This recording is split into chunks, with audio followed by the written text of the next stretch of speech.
So I'm going to set the stage for our story a little bit.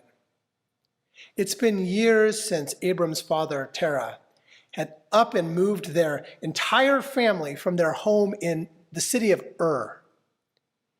And from the 4,000-year-old library discovered in Mari, it's a place in Syria. Think about that, a library that is twice as old as the famous one in Alexandria, Egypt.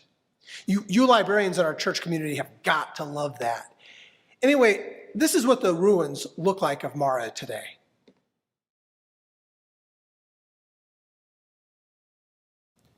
From the thousands of tablets they found in the library, it looks like Terah may have been a refugee fleeing war. And the only way to escape, if you look at it, is you have the desert on three sides, and it was to go north. And he eventually immigrated with Abram and the rest of his adult children to the city of Haran. Immigrants. None of us would be here today without them. And while they were in Haran, Abram hears a voice in his head telling him to leave again and take his wife Sarai and leave the life that they had in Haran.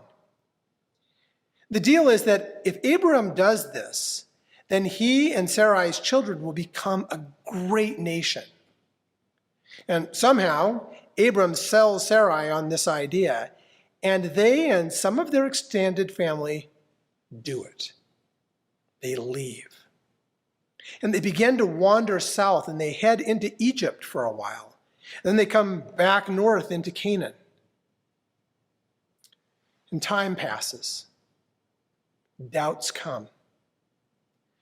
What seemed so clear at the beginning doesn't anymore. Sarai, she is way past childbearing years. And they've been wandering for a while now. And there is no way that things are going to just work out. The word of the Lord came to Abram in a vision. Do not be afraid, Abram. I am your shield, your very great reward. But Abram said, Sovereign Lord, what can you give me since I remain childless, and the one who will inherit my estate is Eliezer of Damascus? Abram continued and said, You have given me no children, so a servant in my household will be my heir. Then the word of the Lord came to him. This man will not be your heir, but a son who is your own flesh and blood will be your heir. He took him outside and said, Look up at the sky and count the stars, if indeed you can count them. Then he said to him, So shall your offspring be. Abram believed the Lord, and he credited it to him as righteousness. Last Sunday marked 6 months since COVID changed the world. Nearly 1 million people have died of this disease, and there are still people who deny it's real. 6 months have passed from the time that we were told to isolate ourselves, and if we did that, we could stop the spread. At the time, we all thought maybe it would just be a matter of a few weeks for it to pass. Memorial Day came, summer. Things began to reopen.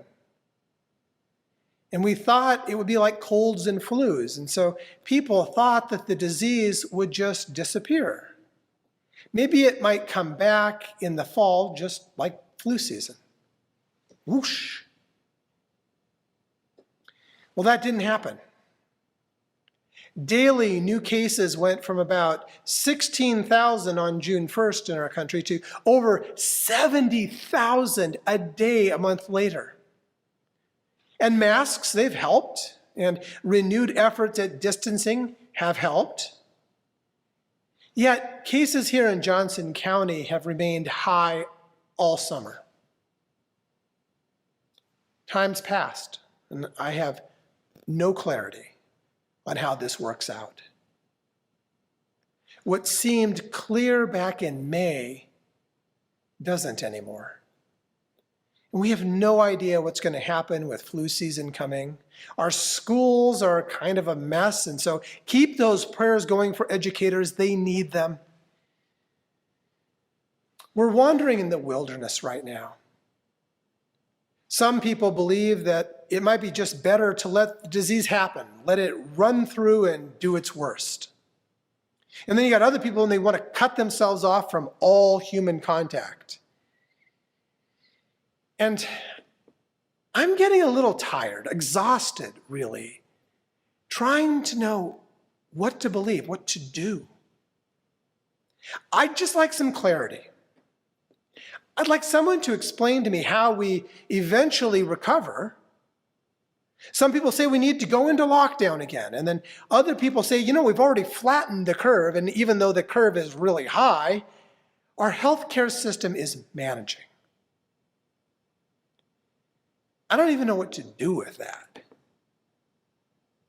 So we're wandering around, each of us making decisions for ourselves and for our families. Some people are confident that they've got it all figured out, that the voices speaking to them are trustworthy and correct. And others don't know what to believe. From Abram's point of view, God had let him down. Maybe that voice that he had heard all those years ago, maybe that wasn't God. Maybe it was just a voice in his head, his own ego. Maybe he was schizophrenic. He had to have wondered because time had passed. There was no rational way that this situation was just going to resolve itself. And that voice in his head came back. And it drew him out to look at the stars and repeated the promise that things were going to work out. And despite everything, Sarai's age, his age, the fact that they had no home, that nothing had gone the way they had expected, Abram believed.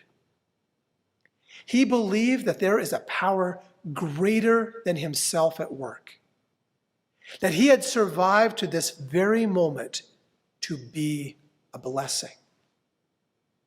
That belief held him or got him to hold the course, to continue what he could do to be a blessing to all the families of the earth, as he had promised. That even if he would not see how this would work out, if he wouldn't live that long, he knew that it would. I have no idea how the things in our time work out. I have no idea when or how I'll get to visit the people in this community that I love. I have no idea how businesses and schools, church, sports, how they can happen without putting millions more people in peril of this disease. I don't know. And I don't think anybody else does either. We are wandering in the wilderness right now. And this morning, I remember the story of Abram and Sarai.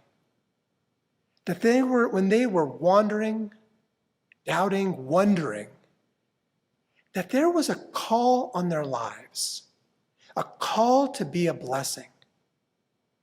There was absolutely nothing that they could do to force things to turn out the way they wanted. All they could do was stay the course and find ways to bless along the way. I have promised.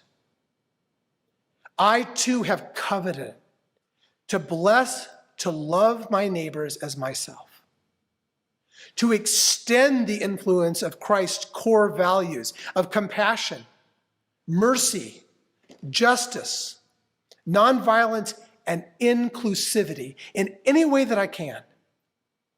I have promised to serve with you, with Christ's Spirit as our ally. And so we adapt these days. We figure out ways to bless and care for others.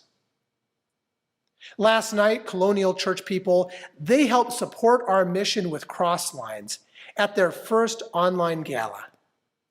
Friends, people will eat and they're going to be keeping a roof over their heads this winter because we decided to adapt and find a new way to bless. Our work to bless parents from having to decide whether the lesser of two perils is quitting their job or risking a disease that could kill them. That blessing is happening every day with the work hosting the Learning Pod in our building is doing right now. And we are writing letters for Bread for the World right now to encourage our leaders to change policies in order to bless all the families in our nation with healthy food. Now, normally we would do that on Sunday mornings. You'd go out into the narthex and you'd write and sign your letter. But today we're doing it from our homes, but we're doing it as a community. In the midst of their doubt and their fear and their anger and their wondering, Abraham and Sarai found ways to bless. They blessed Lot. They blessed the people that they encountered. In these ancient stories, they can still speak wisdom to us today. We covenant with God and with one another to bless. And in this time, in this crazy time, we bless and adapt. And that's what I want you to hear today. That you are called to find ways to respond to God's call to love and serve people.